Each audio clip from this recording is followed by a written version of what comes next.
Comment créer votre premier projet dans V? On va dans Projet ou Nouveau chat et on clique sur Nouveau projet. On lui donne un nom, celui qu'on veut, et voilà le projet créé. Ici, on peut poser une question, l'améliorer avec l'Enhancing Prompt, l'envoyer et ça réfléchit. Dans ce cas, j'avais demandé une landing page qui va être programmée maintenant comme vous voyez. On a accès au code, ce qui est crucial pour ce type de plateforme. Voici le résultat, pas mal. Je ne sais pas si c'est cliquable. Non, mais voilà le résultat. Et c'est une très bonne page, franchement. C'est une landing page mise à jour pour 2025 et tout. Donc là, on clique simplement sur sélectionner et si on veut modifier, on choisit s'inscrire, je choisis s'inscrire et je demande à me connecter. Je choisis l'identifiant et je lui dis de me laisser ce qu'il veut. Non? Bon, voyons maintenant comment ça marche pour que vous puissiez le voir. Voilà l'outil et franchement, il donne un super résultat comme vous pouvez le voir avec l'historique des versions.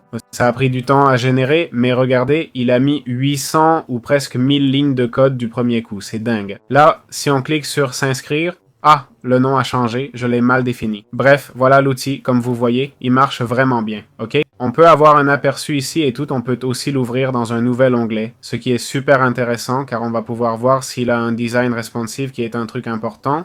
Attention, il l'a peut-être pas. Pour l'instant, ça a l'air mal barré. Je le mets en mode mobile et... Ah si, il l'a en fait. Oui, il l'a bien, il l'a bien. Il a le design responsive, j'ai cru que non, j'ai failli me tromper. Bref, c'est vraiment un super outil. Je trouve que c'est génial. Pour publier le projet une fois fini, cliquez sur déployer ou partager, appuyez sur partager, ok? Et vous pouvez partager le texte ou cliquer sur déployer. Comme ça, vous pouvez le publier sur n'importe quel domaine. Voilà, c'est comme ça que fonctionne cet outil.